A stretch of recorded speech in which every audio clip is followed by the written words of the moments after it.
Yang pertama adalah sebagian atau separuh surat Al-Anfal, kemudian selebihnya adalah surah At-Taubah. Kedua, Al-Anfal dan At-Taubah. Ketika kita bicara soal Al-Anfal, kemarin sudah sempat saya sampaikan di sini bahwa surat Al-Anfal itu banyak bicara soal peperangan. Ya. Mungkin ada satu hal yang mungkin akan saya sampaikan di sini di juz 10 surat Al-Anfal ayat 60 ya. Allah SWT berfirman, wa'iddu lahum mastata' min quwwatin wa min ribatil khail turhibuna bihi adullah wa aduwakum wa akharina min dunhim la ta'lamunahumullahu ya'lamuhum wa ma tunfiqu min syai'in fi sabilillah yuwaffa ilaikum wa antum la tuzlamun. Dulu ketika musuh sudah nyata ada di depan, maka perintah Al-Quran terhadap Rasul atau Nabi dan umatnya untuk mempersiapkan diri, yang pertama adalah untuk mempersiapkan diri dalam menghadapi peperangan itu. Nah, ini sebenarnya bisa ditarik benang merahnya antara peperangan zaman dulu dengan kondisi sekarang. Hanya mungkin bentuk musuhnya saja yang berbeda. Kalau musuh zaman dulu adalah sudah jelas di depan mata kafir Quraisy seperti itu. Kalau sekarang musuh itu sebenarnya sudah tidak kelihatan karena bisa campur dan sudah lintas batas. Musuh itu bisa berupa kezaliman, ketidakadilan, ya, kesewenang-wenangan dan seterusnya. Oleh karena itu, ini di sini banyak anak mahasiswa ya dalam menghadapi tantangan zaman, kalau diambil dari intisari ayat ini, bahwa untuk menghadapi ketidakpastian masa yang akan datang itu, maka kemudian yang harus dipersiapkan wa'iddu lahum mastata'tum min quwwatin. Yang pertama adalah kekuatan. Di ayat ini disebutkan hanya kata kekuatan. Hanya kata kekuatan, tidak kata-kata yang lain. Nah, kekuatan ini tidak disifati. Itu artinya kekuatan apa saja. Jadi ini mencakup kekuatan fisik, kekuatan mental, kekuatan spiritual. Jadi ketika kita tidak siap, kita tidak kuat secara fisik, mental, dan spiritual, ini ya kita akan bisa tergilas oleh zaman. Mengambil intisari dari ayat. Kemudian yang kedua adalah wamir ribatil khail. Ribatil khail itu adalah pasukan berkuda. Kalau pasukan berkuda itu berarti kan pasukannya sangat kuat sekali, karena kuda saat itu merupakan kendaraan yang paling hebat untuk bisa digunakan di dalam peperangan. Kalau sekarang apa kira-kira pasukan berkuda itu? Pasukan berkuda itu kalau menurut saya adalah kawan, jaringan. Jadi jaringan yang sangat kuat. Jaringan kanan, kiri, depan, belakang semuanya harus kita rajut sedemikian rupa sehingga menghadapi masa depan itu kita sudah benar-benar siap. Bisa secara individu, bisa secara kolektif atas nama negara. Jadi kekuatan itu bisa kekuatan fisik, mental, spiritual. Nah, ribatul khair itu bisa maknanya adalah kawan, jaringan, diplomasi seperti Bapak semuanya itu. Nah, jadi di sini ada dibagi menjadi dua, kekuatan internal dan kekuatan eksternal. Ini harus dilakukan. Kekuatan secara pribadi dan kekuatan secara kolektif. Itu adik-adik mahasiswa ya, itu jadi ini inspirasi dari ayat ini, dari ayat 60 surah Al-Anfal ini adalah kita harus siap secara mental, fisik, spiritual untuk menghadapi ketidakpastian masa yang akan datang misalnya. Dan kita tidak bisa kerja sendiri, kerja harus pakai kerja jaringan, pakai pasukan berkuda, ribatul khail. Nah itu intisari dari ayat ini. Kemudian di sini dikatakan musuh oleh Al-Qur'an ini adalah adullallah wa aduwakum wa akharina min dunihim. Jadi musuhnya itu berupa musuh Allah, musuhmu, dan musuh lain yang tidak diketahui, yang tidak kalian. Nah, jadi kalau musuh Allah jelas, musuhmu juga sudah jelas, tapi musuh lain yang tidak kalian ketahui itu apa? Musuh lain yang tidak kalian ketahui itu bisa orang-orang di sekitar kita, orang-orang yang hipokrit, munafik, penyusup, musuh di dalam selimut, desertir, mata-mata, agen ganda, dan semuanya itu adalah bagian dari aduwallah wa aduwakum wa akharina min dunihim. Itu kira-kira ya intisari dari ayat ini. Saya tidak bisa memperpanjang. Sebenarnya tafsiran dari ayat ini sangat luas sekali. Kemudian yang kedua adalah bahwa ini kok ya ini kebetulan juga kaitannya sama diplomasi. Diplomasi zaman dulu. Jadi dulu di zaman Rasulullah itu sudah ada namanya suaka keamanan. Jadi suaka keamanan itu juga sudah disebutkan di dalam Al-Quran. Permintaan suaka perlindungan itu juga harus dilayani agar mereka. Nah, ini bedanya di sini. Di dalam Al-Quran disebutkan bahwa kenapa mereka yang minta suaka perlindungan itu harus dilindungi agar mereka mau atau agar mereka bisa mendapatkan bisa mendengar suara Al-Quran. Mendengar suara Al-Quran berarti nasihat Kanjeng Nabi lah. Gitu. Kalau di dalam ayat ini disebutkan hatta yasma'a kalam Allah, sampai mereka mendengarkan kalam Allah.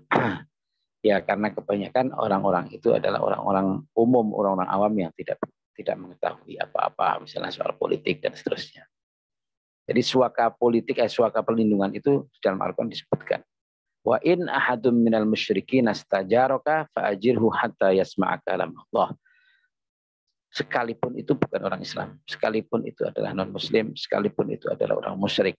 Nah, itu yang perlu saya sampaikan ya. Nanti itu bisa dibuka surah At-Taubah. Surah At-Taubah itu ada di halaman pertama lah ya. Kemudian di surah At-Taubah itu juga ada satu ayat yang menginspirasi ulama bahasa, ulama ulama lughah Arabiyah.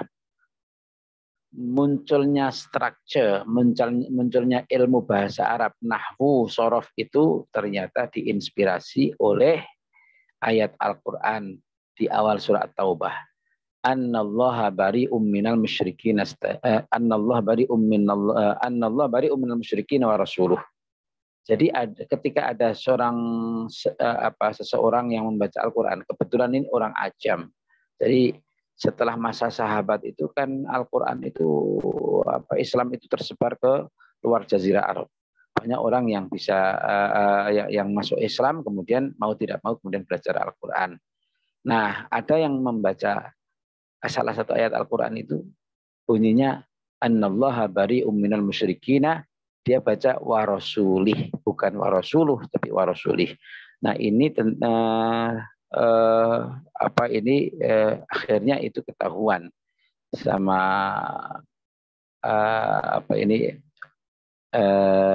sama khalifah saat itu ya. Kemudian dimunculkan itu tadi ada syakal itu a i u babibu. Dulu ayat Al-Quran itu ditulis gundulan. Gundulan itu tanpa adanya harokat, tanpa adanya titik ya. Jadi hanya hafid Quran saja yang bisa membaca, kira-kira kayak gitu kan. Hanya orang yang pernah belajar saja yang bisa membaca. Karena tidak ada titik, tidak ada harokat. Ya. Nah, setelah adanya kejadian itu kemudian Abul Aswad Ad-Du'ali, kemudian ahli-ahli bahasa itu kemudian membuat aturan-aturan sedemikian rupa agar supaya Al-Quran itu bisa dibaca oleh non-Arab atau Ajam. Jadi Ajam itu non-Arab. Ya.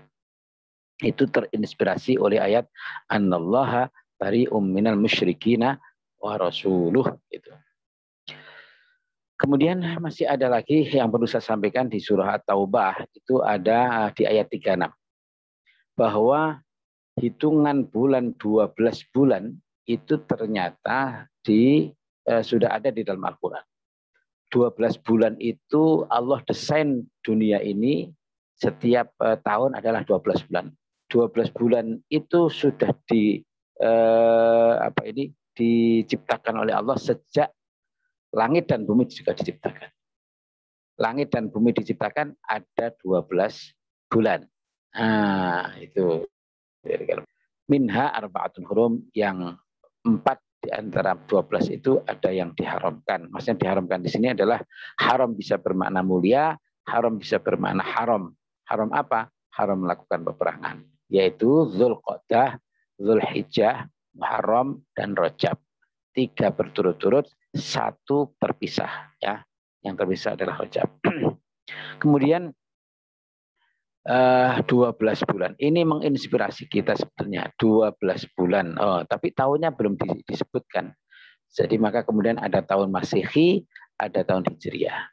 Tahun Masehi sama Hijriah ini duluan tahun Masehi. Masehi adalah kelahiran Isa, tapi kalau Hijriah bukan kelahiran Nabi Muhammad, tetapi atas dasar hijrahnya Nabi Muhammad ke kota Madinah. Kenapa kok kemudian tidak kelahiran Nabi Muhammad saja? Ya, karena peristiwa hijrah adalah peristiwa perubahan yang sangat mendasar ya. Perubahan yang sangat mendasar. Dengan hijrah maka kemudian ada perubahan-perubahan peradaban di sana. Menarik di sini ternyata penanggalan hijrah dengan Masehi ini itu juga ada inspirasi dari Al-Quran. Ternyata selisih antara Masehi dengan Hijriah itu setiap tahun ada 11 hari, 10 sampai 11 hari, ya. 10 sampai 11 hari. Itu kalau kita baca surah Al-Kahfi itu ternyata disinggung, ada isyarah di sana. Walabithu fi kahfihim salasami'atin sinina wazdadu tis'ah. Ashabul kahfi itu berada di guanya selama 300 tahun plus 9 tahun. Jadi kalimahnya bukan 309 tahun, bukan salasami'ah wa tis'ah. Tapi salasami'atin sinina wazdadu tis'ah. 300 tahun ditambah 9 tahun. Ini kan agak lucu gitu ya. Tetapi ternyata itu merupakan isyarah bahwa antara Masehi sama Hijriah itu setiap 300 tahun Masehi sama dengan 309 tahun Hijriah. Itu hebatnya seperti itu. Itu sudah ada di dalam diinspirasi oleh Al-Qur'an Al-Karim. Itu Bapak-bapak, Ibu sekalian, Bapak Konjen, mohon maaf. Ini sebetulnya panjang sekali kalau kita bicara soal juz 10 ini. Karena keterbatasan waktu, kita nggak bisa menyampaikan semuanya ya. Terakhirlah ya, asnaf zakat yang 8 ada di sini. Ya. Fakir, miskin, amil, mu'alaf, riqab, gharim, sabilillah, ibnu sabil. Dan diakhiri dengan cerita Sa'labah. Di surat At-Taubah itu diakhiri dengan cerita Sa'labah. Sa'labah itu siapa? Sa'labah itu adalah seorang sahabat yang sangat miskin sekali. Tetapi dalam kondisi kemiskinan itu ternyata dia mampu sholat subuh selalu di belakang Rasulullah. Selalu itu di belakang Rasulullah SAW. Nah, kemudian setelah selesai sholat, dia nggak wiridan istilahnya. Tidak zikir dulu. Langsung klepat, kemudian pulang gitu. Akhirnya diketahui sama Rasulullah siapa itu dan kenapa langsung pulang. Nah, itu Sa'labah karena pakaiannya yang dipakai itu gantian sama istrinya, katanya seperti itu. Oke. Akhirnya Sa'labah minta terus terang kepada Rasul untuk didoakan menjadi orang kaya. Rasul katakan, sungguh kehidupan seperti ini sebetulnya lebih bagus daripada nanti kalau kaya kamu lupa. Nah, tapi karena Sa'labah memaksa, akhirnya Rasul berdoa, Allahumma rzuq Sa'labah rizqan. Itu loh kata Rasulullah. Ya Allah, kasih rezeki itu siapa? Sa'labah. Akhirnya Sa'labah itu menjadi kaya raya karena satu domba bisa beranak pinak menjadi ribuan domba. Begitu dia kaya, kemudian lupa dengan sholatnya, lupa dengan zakatnya. Nah, ini sampai diabadikan oleh Al-Quran Al-Karim. Wa minhum man ahadallaha in atana min fadlihi lanasaddaqanna wa lanakunanna minas sholihin falamma atahum min fadli bakhilu bihi wa tawallaw wa hum mu'ridun. Ketika datang penagih zakat ke rumahnya, kata Sa'labah, ini kan usaha saya, ini kan jerih payah saya, ini kerja keras saya. Kenapa harus Anda minta zakat dari saya? Nah, ini pelajaran penting bagi kita. Banyak orang yang ketika miskin kuat, tapi ketika kaya dia lupa. Nah, yang bagus seperti apa? Yang bagus ya kaya, ya tidak lupa. Ya kaya, ya sholat, ya berzakat. Nah, itu kira-kira. Ini pelajaran penting yang ada di surah At-Taubah. Demikian Pak Konjen dan para mahasiswa di sini ya. Satu lagi pesan dari Pak Konjen untuk mengupas tentang semaan Al-Quran. Semaan Al-Quran itu bedanya dengan tadarus apa? Sama saja sebetulnya. Hanya tadarus itu terinspirasi oleh apa yang dilakukan Rasulullah sama malaikat Jibril setiap bulan Ramadan. Jadi setiap bulan Ramadan, malaikat Jibril sama Rasulullah itu tadarus. Rasulullah setoran sama malaikat Jibril. Ini benar enggak? Ini ada qiraat yang lain enggak kira-kira? Nah, kalau semaan itu di surah sebelumnya namanya surah Al-A'raf. Di sana dikatakan wa idza quri'al Qur'an fastami'u lahu wa ansitu la'allakum turhamun. Ketika Al-Quran dibacakan, maka dengarkanlah dengan seksama. Fastami'u. Berarti dari kata sami'a yasma' mengikuti wazan istama'a, ifta'ala. Istama'a yastami'u istima'an. Ya, wa idza quri'al Qur'an fastami'ulah. Istami'. Ya, perintahnya adalah untuk mendengarkan dengan seksama. Jadi ketika Al-Quran dibacakan, maka dengarkanlah. Itu awal mula kata-kata semaan Pak Konjen dan para mahasiswa.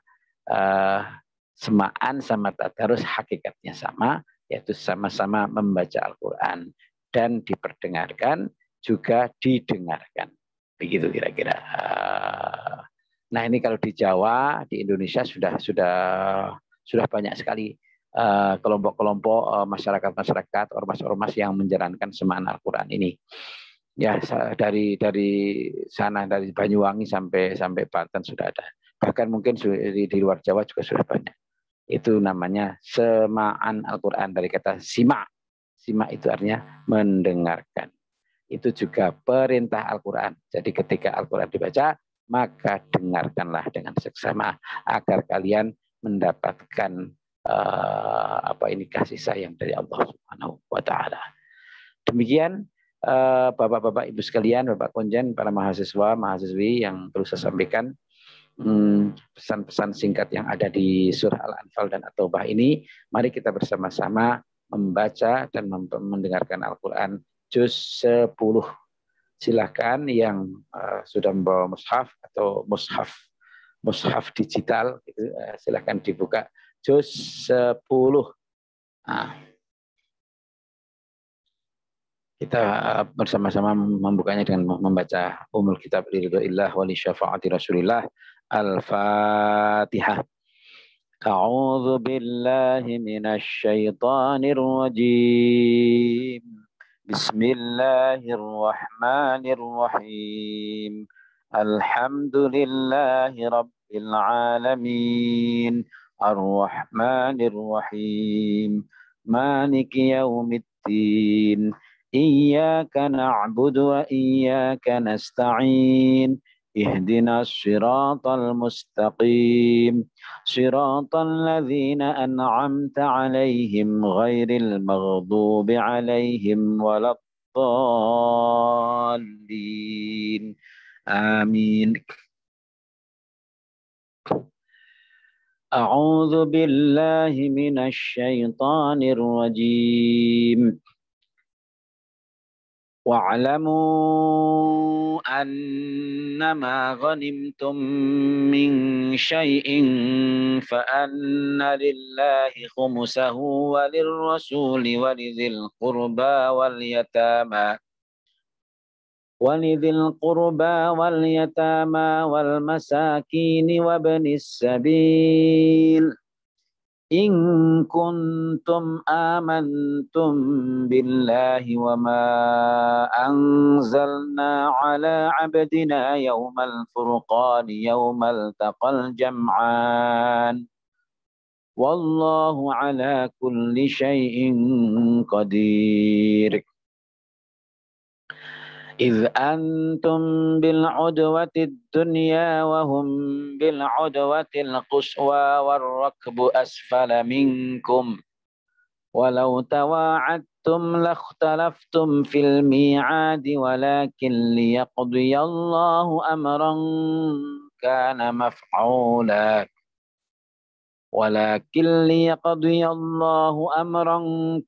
مفعولا ليهلك من هلك عن بينة ويحيى من حي عن بينة وإن الله لسميع عليم. إذ يريكهم الله في منامك قليلا ولو أراكهم كثيرا لفشلتم ولتنازعتم في الأمر ولكن الله سلم إنه عليم بذات الصدور. وإذ يريكموهم إذ التقيتم في أعينكم قليلا ويقللكم في أعينهم ليقضي الله أمرا كان مفعولا وإلى الله ترجع الأمور. يا أيها الذين آمنوا إذا لقيتم فئة فاثبتوا واذكروا الله كثيرا لعلكم تفلحون. وأطيعوا الله ورسوله ولا تنازعوا فتفشلوا وتذهب ريحكم واصبروا إن الله مع الصابرين. ولا تكونوا كالذين خرجوا من ديارهم بطرا ورئاء الناس ويصدون عن سبيل الله والله بما يعملون محيط. وإذ زين لهم الشيطان أعمالهم وقال لا غالب لكم اليوم من الناس وإني جار لكم فلما تراءت الفئتان نكص على عقبيه وقال إني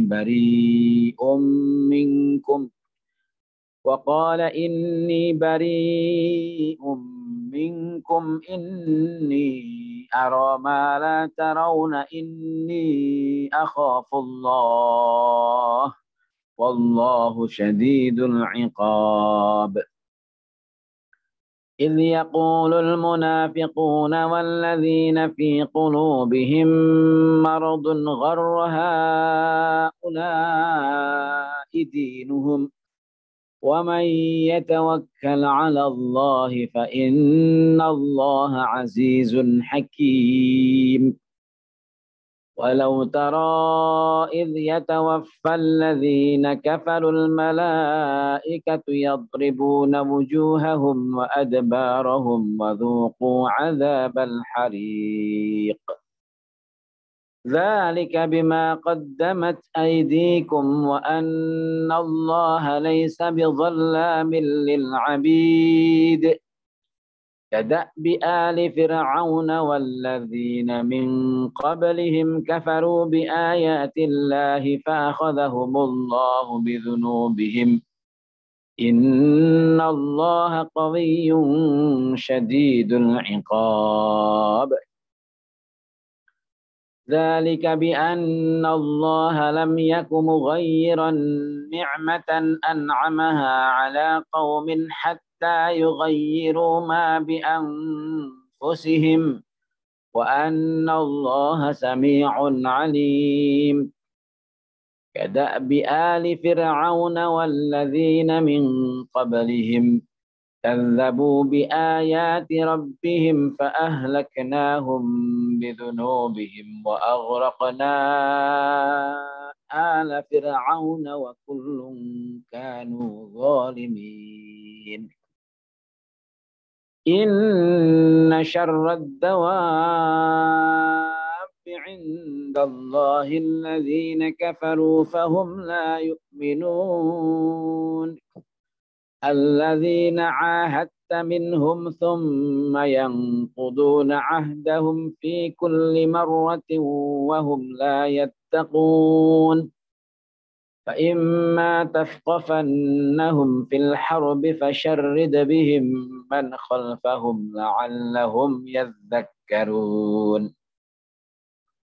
وإما تخافن من قوم خيانة فانبذ إليهم على سواء إن الله لا يحب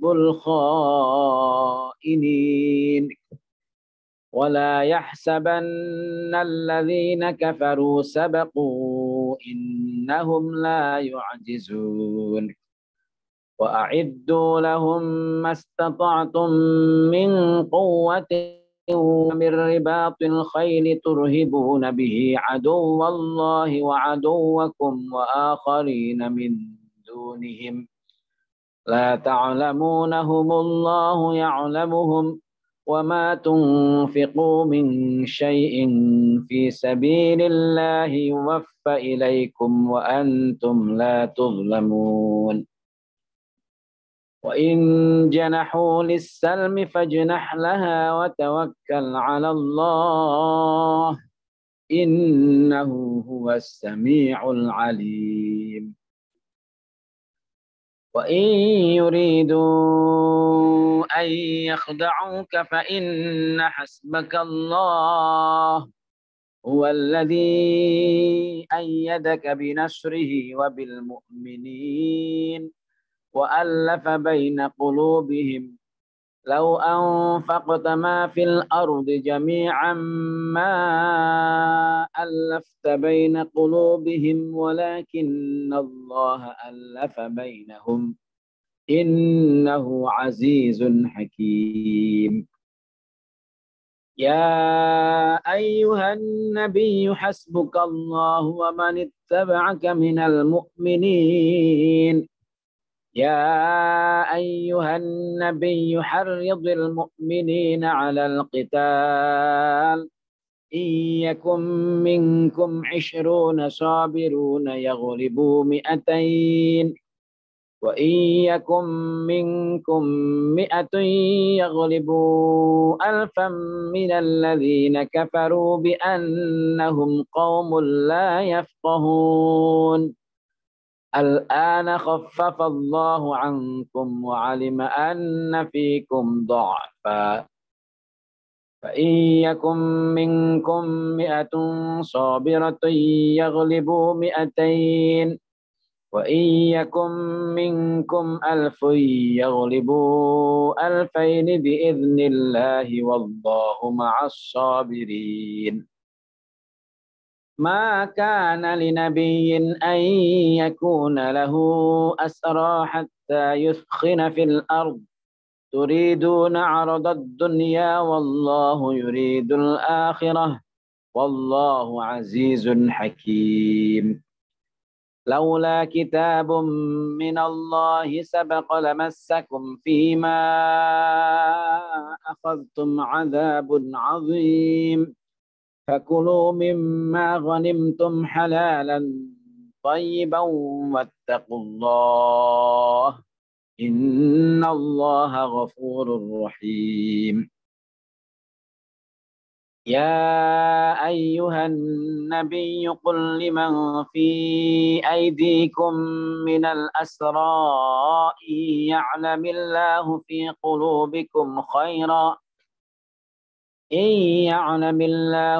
قلوبكم خيرا يؤتكم خيرا مما أخذ منكم ويغفر لكم والله غفور رحيم. وإن يريدوا خيانتك فقد خانوا الله من قبل فأمكن منهم والله عليم حكيم. إن الذين آمنوا وهاجروا وجاهدوا بأموالهم وأنفسهم في سبيل الله والذين آووا ونصروا أولئك بعضهم أولياء بعض والذين آمنوا ولم يهاجروا ما لكم من ولايتهم من شيء حتى يهاجروا وإن استنصروكم في الدين فعليكم النصر إلا على قوم بينكم وبينهم ميثاق والله بما تعملون بصير. والذين كفروا بعضهم أولياء بعض إلا تفعلوه تكن فتنة في الأرض وفساد كبير. والذين آمنوا وهاجروا وجاهدوا في سبيل الله والذين آووا ونصروا أولئك هم المؤمنون حقا لهم مغفرة ورزق كريم. والذين آمنوا من بعد وهاجروا وجاهدوا معكم فأولئك منكم وأولو الأرحام بعضهم أولى ببعض في كتاب الله إن الله بكل شيء عليم. أعوذ بالله من الشيطان الرجيم. براءة من الله ورسوله إلى الذين عاهدتم من المشركين فسيحوا في الأرض 4 أشهر واعلموا أنكم غير معجز الله وأن الله مخزي الكافرين. وأذان من الله ورسوله إلى الناس يوم الحج الأكبر أن الله بريء من المشركين ورسوله فإن تبتم فهو خير لكم وإن توليتم فاعلموا أنكم غير معجز الله وبشر الذين كفروا بعذاب أليم. إلا الذين عاهدتم من المشركين ثم لم ينقصوكم شيئا ولم يظاهروا عليكم أحدا فأتموا إليهم عهدهم إلى مدتهم إن الله يحب المتقين. فإذا سلخ الأشهر الحرم فاقتلوا المشركين حيث وجدتموهم وخذوهم واحصروهم واقعدوا لهم كل مرصد فإن تابوا وأقاموا الصلاة وآتوا الزكاة فخلوا سبيلهم إن الله غفور رحيم. وإن أحد من المشركين استجارك فأجره حتى يسمع كلام الله ثم أبلغه مأمنه ذلك بأنهم قوم لا يعلمون. كيف يكون للمشركين عهد عند الله وعند رسوله إلا الذين عاهدتم عند المسجد الحرام فما استقاموا لكم فاستقيموا لهم إن الله يحب المتقين. كيف وإن يظهروا عليكم لا يرقبوا فيكم إلا ولا ذمة يرضونكم بأفواههم وتأبى قلوبهم وأكثرهم فاسقون. اشتروا بآيات الله ثمنا قليلا فصدوا عن سبيله إنهم ساء ما كانوا يعملون. لا يرقبون في مؤمن إلا ولا ذمة وأولئك هم المعتدون. فإن تابوا وأقاموا الصلاة وآتوا الزكاة فإخوانكم في الدين ونفصل الآيات لقوم يعلمون. وإن نكثوا أيمانهم من بعد عهدهم وطعنوا في دينكم فقاتلوا أئمة الكفر إنهم لا أيمان لهم لعلهم ينتهون. ألا تقاتلون قوما نكثوا أيمانهم وهموا بإخراج الرسول وهم بدؤوكم أول مرة أتخشونهم فالله أحق أن تخشوه إن كنتم مؤمنين.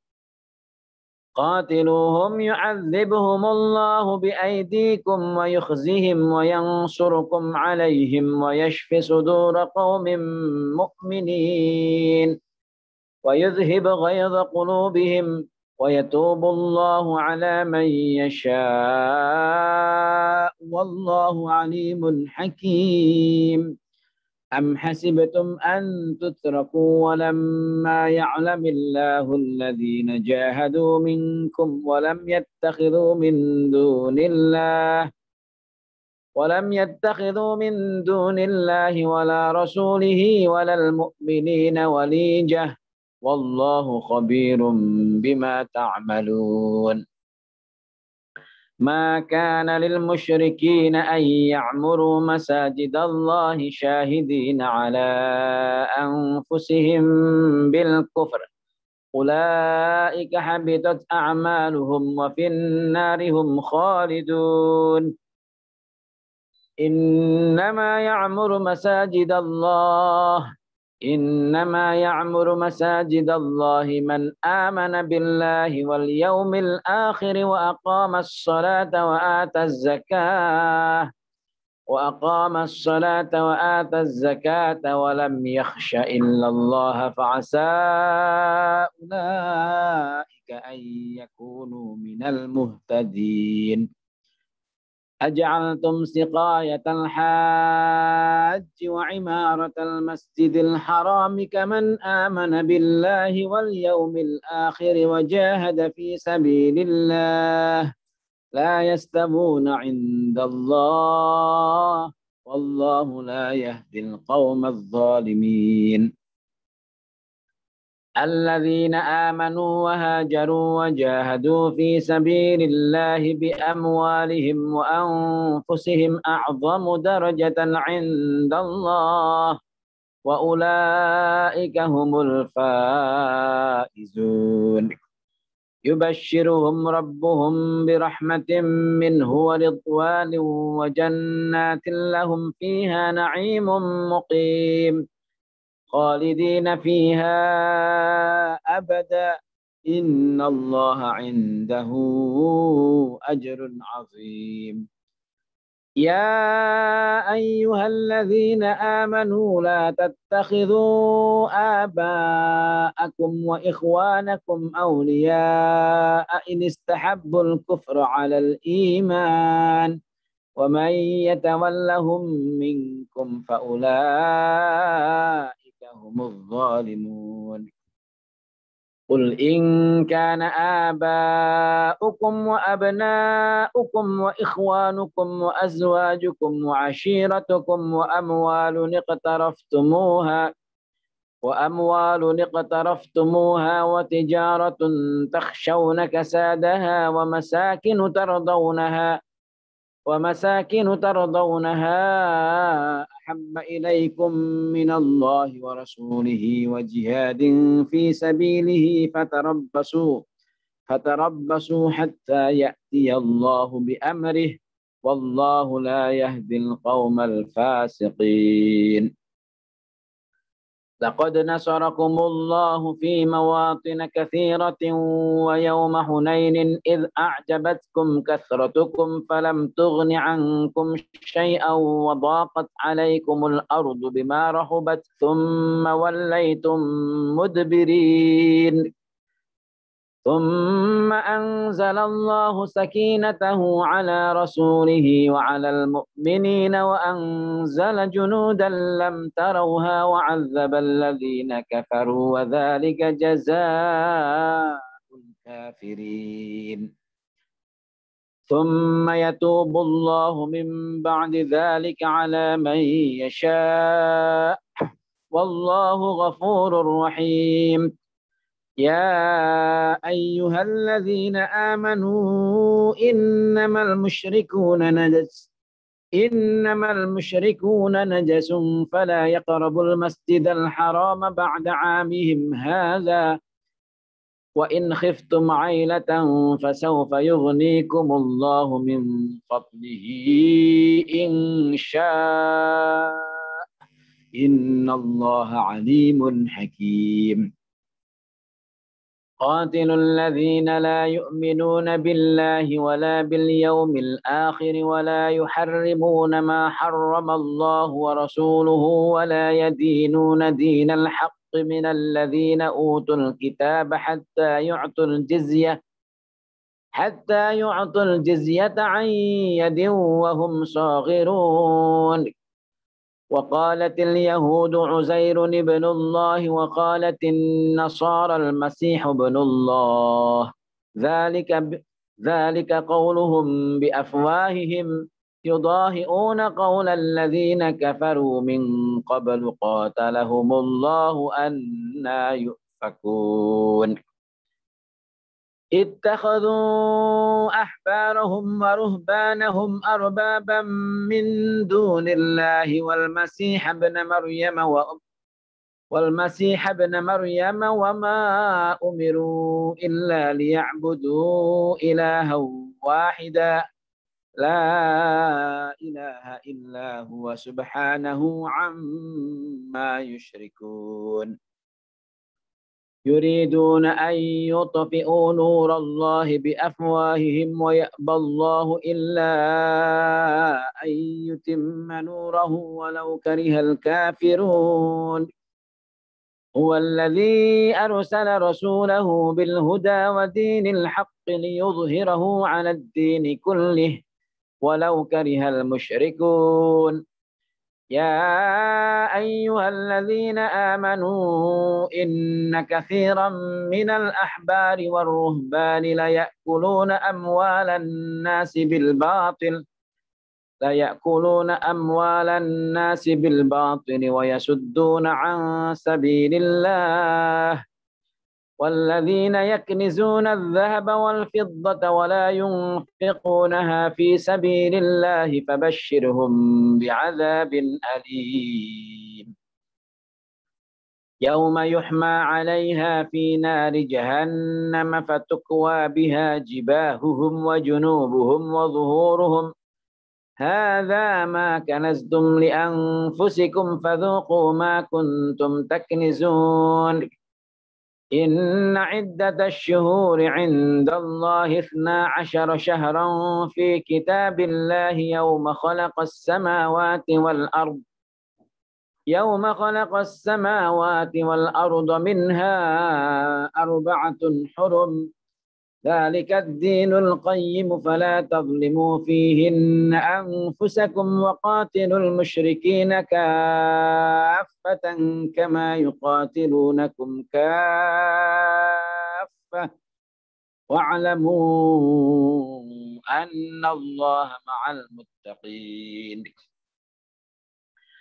إنما النسيء زيادة في الكفر يضل به الذين كفروا يحلونه عاما ويحرمونه عاما ويحرمونه عاما ليواطئوا عدة ما حرم الله فيحلوا ما حرم الله زين لهم سوء أعمالهم والله لا يهدي القوم الكافرين.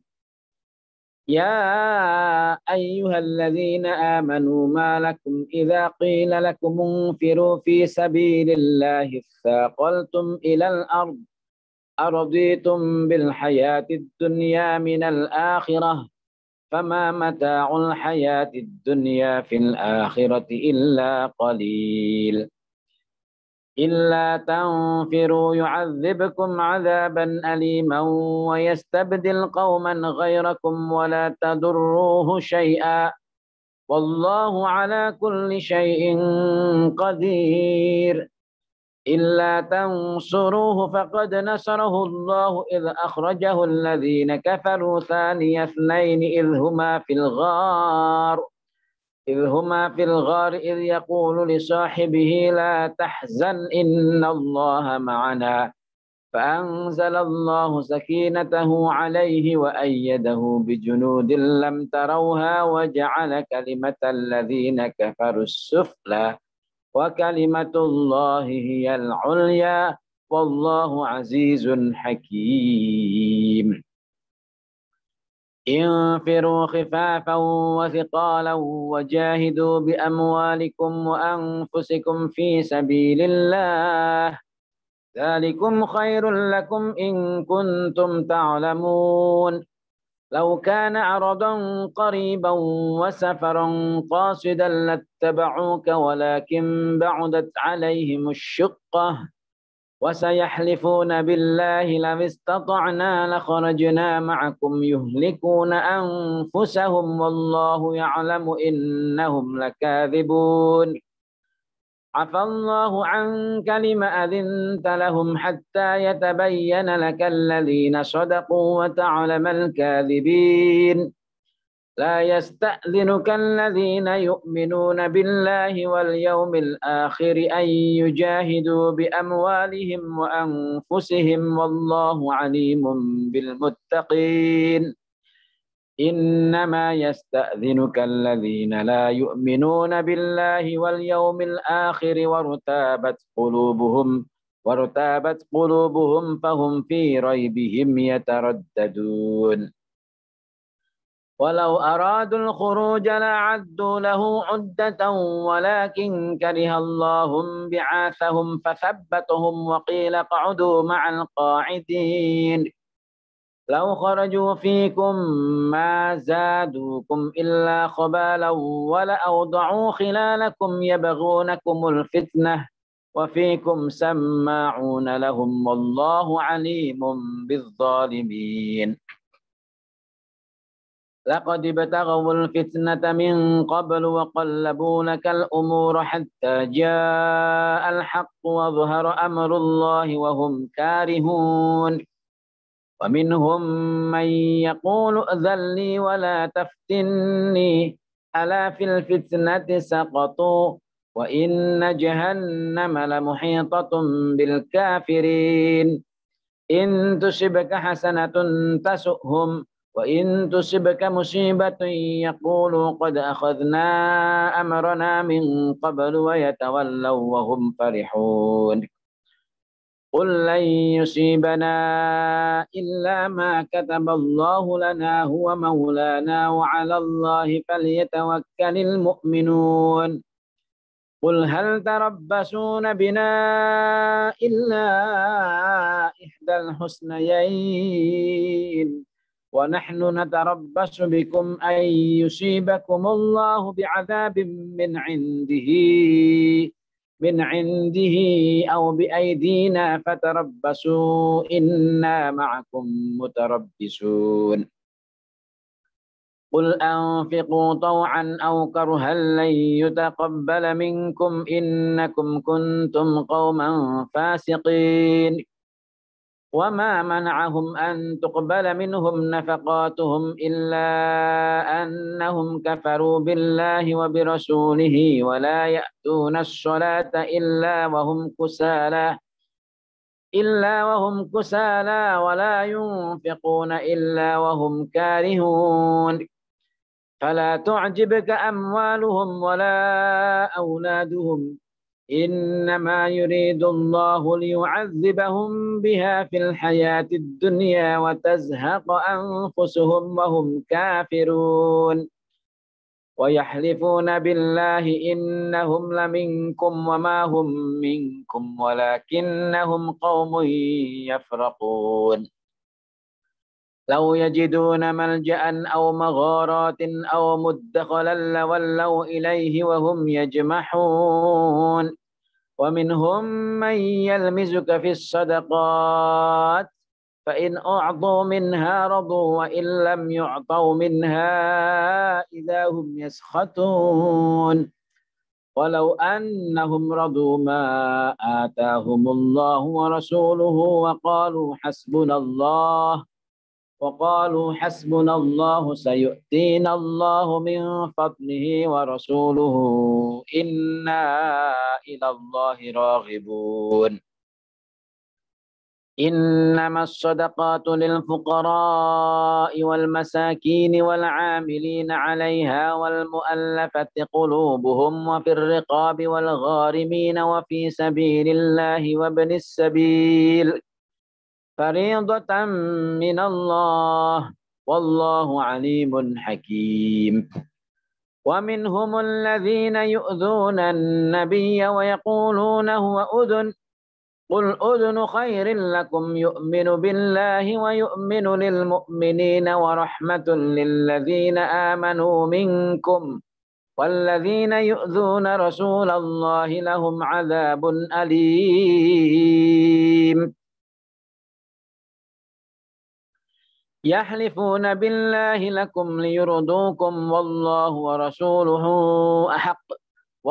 ورسوله أحق أن يرضوه إن كانوا مؤمنين ألم يعلموا أنه من يحادد الله ورسوله فأن له نار جهنم خالدا فيها ذلك الخزي العظيم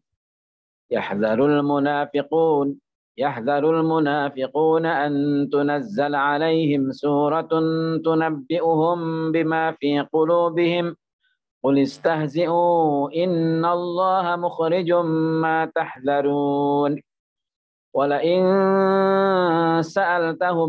ولئن سألتهم ليقولن إنما كنا نخوض ونلعب قل أبالله وآياته ورسوله كنتم تستهزئون لا تعتذروا قد كفرتم بعد إيمانكم إن نعف عن طائفة منكم نعذب طائفة بأنهم كانوا مجرمين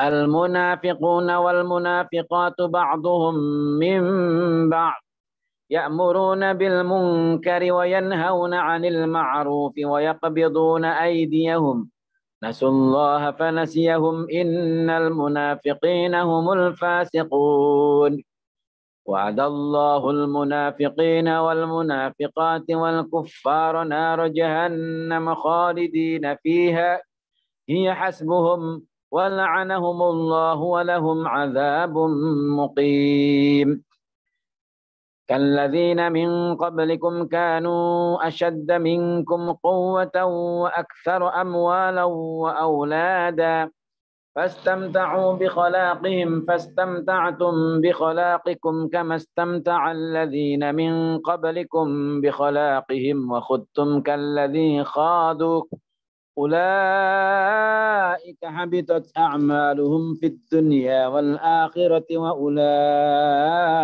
هم الخاسرون ألم يأتهم نبأ الذين من قبلهم قوم نوح وعاد وثمود وقوم إبراهيم وأصحاب مدين والمؤتفكات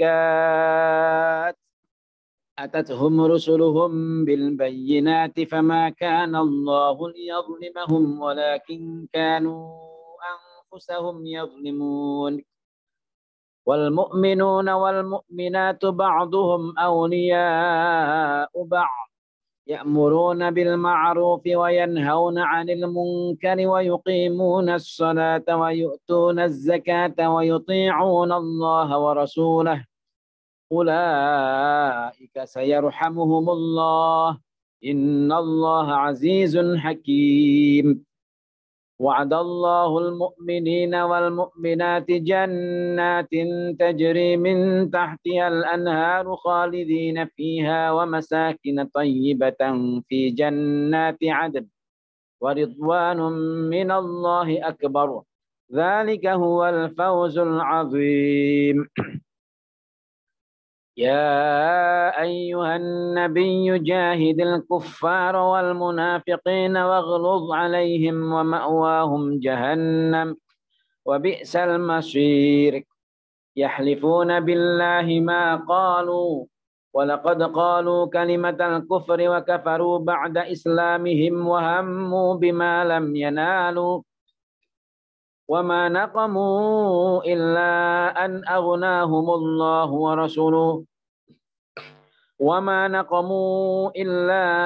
أغناهم الله ورسوله من فضله إن يتوبوا يك خيرا لهم وإن يتولوا يعذبهم الله عذابا أليما في الدنيا والآخرة وما لهم في الأرض من ولي ولا نصير. ومنهم من عاهد الله لئن آتانا من فضله لنصدقن ولنكونن من الصالحين فلما آتاهم من فضله بخلوا به وتولوا وهم معرضون فأعقبهم نفاقا في قلوبهم إلى يوم يلقونه بما أخلفوا الله ما وعدوه وبما كانوا يكذبون. ألم يعلموا أن الله يعلم سرهم ونجواهم وأن الله علام الغيوب. الذين يلمزون المتطوعين من المؤمنين في الصدقات والذين لا يجدون إلا جهدهم فيسخرون منهم سخر الله منهم ولهم عذاب أليم. استغفر لهم أو لا تستغفر لهم إن تستغفر لهم 70 مرة فلن يغفر الله لهم ذلك بأنهم كفروا بالله ورسوله والله لا يهدي القوم الفاسقين.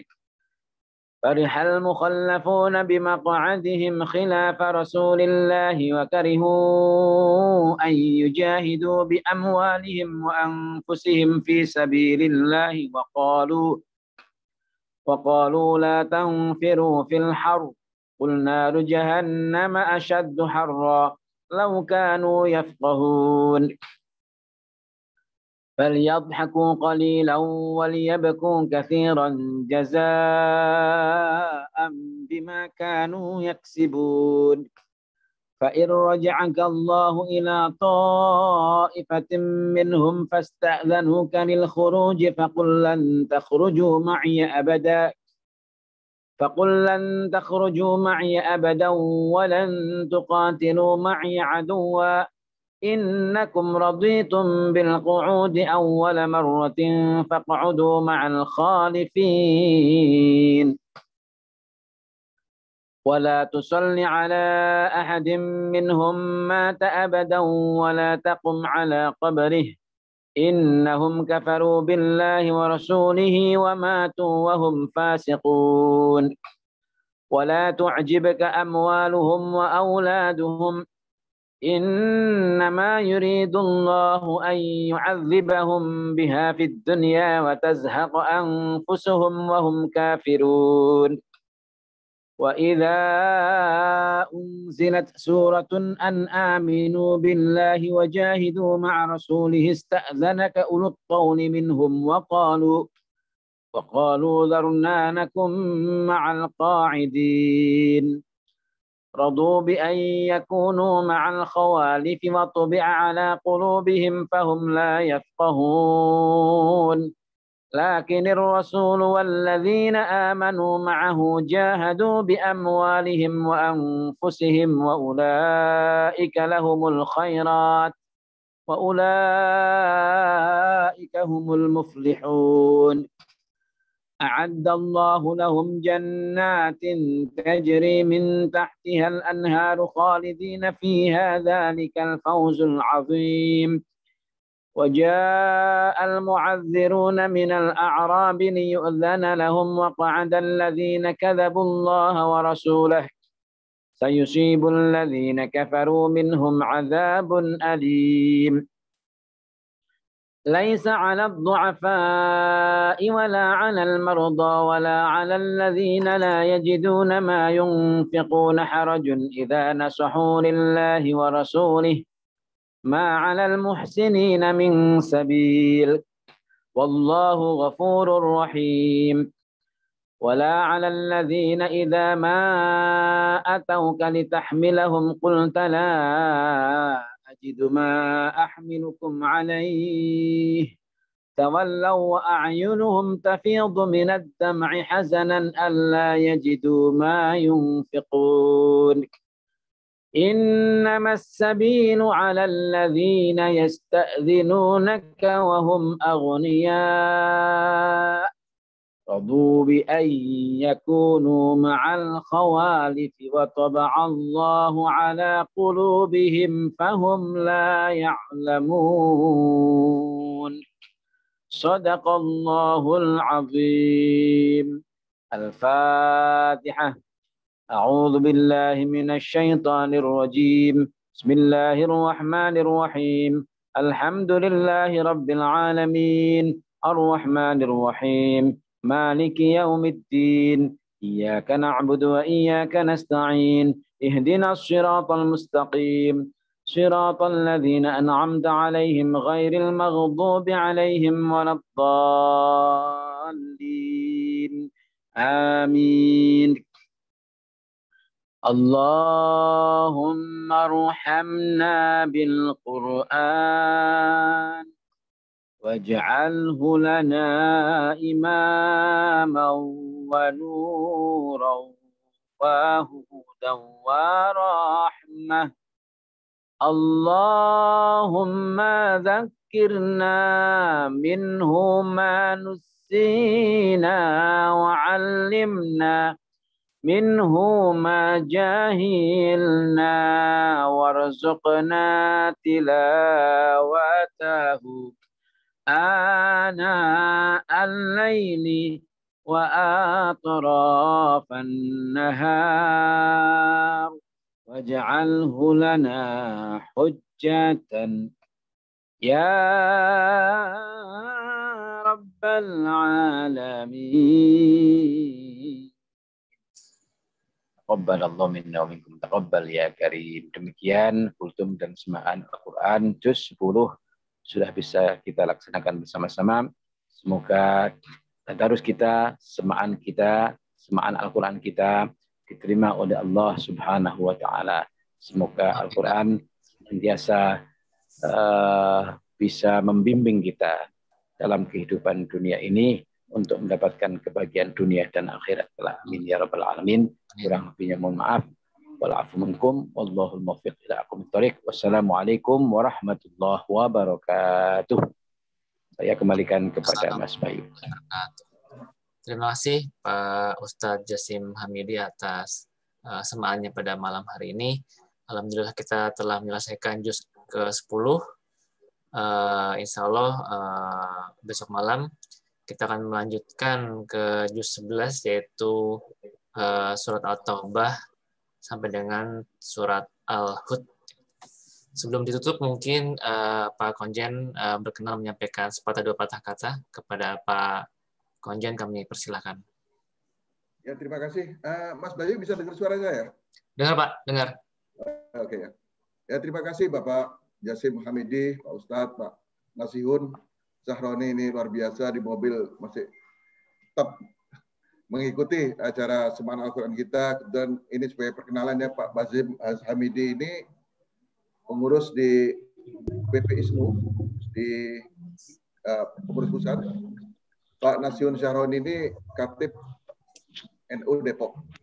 Jadi beliau selalu hadir pada acara Semaan kita. Dan untuk Bapak Jazim Hamidi dan Pak Nasiun, kebetulan hari ini seperti yang saya sampaikan kemarin, hari ini kumpul teman-teman kita mahasiswa, baik yang baru datang dan yang sudah cukup lama berada di New York ini. Dan hari ini kita mengadakan buka bersama yang tadi langsung dilanjutkan dengan taraweh bersama yang diimami oleh Profesor Haji Alatas. Itu nahdijin kita yang juga jadi dosen di Universitas New York, Bapak. Dan setelah itu baru kita secara khusus mengikuti acara Semaan Al-Quran yang dipimpin oleh Pak Jazim Hamidi. Ini suatu langkah awal dari Konsulat Jenderal RI New York dalam rangka mengisi momentum bulan suci Ramadan, di mana seperti yang kami sampaikan di buka pada saat kita mau memasuki bulan puasa, memang ada salah satu kendala khususnya bagi kami yang menjalani ibadah puasa yang berada di bagian utara ya, atau bagian selatan dari negeri kita ini, itu kita sering dihadapkan pada kendala tidak bisa menjalankan ibadah tarawih berjamaah seperti di Indonesia, atau kegiatan tadarusan yang biasanya kalau di Indonesia kita lakukan setelah kita menjalankan ibadah tarawih. Nah, sebagai opsi pengganti dari acara tadarusan, akhirnya kita telah memutuskan untuk menyelenggarakan untuk yang pertama kali ya dalam perjalanan karir saya penempatan di luar negeri, yaitu suatu acara Semaan Al-Quran yang kita maksudkan sebagai opsi ya, opsi alternatif bagi kita untuk mengisi bulan Ramadan, untuk mengisi atau untuk melakukan tadarusan secara virtual melalui kegiatan Semaan Al-Quran seperti yang sudah berjalan selama 10 hari terakhir untuk di KJRI New York ini, dan sekarang sudah menginjak ke juz 10 dan insya Allah besok sudah masuk ke juz 11, dan kita harapkan nanti kita akan menutup bulan suci Ramadan ini dengan kegiatan khataman Al-Quran.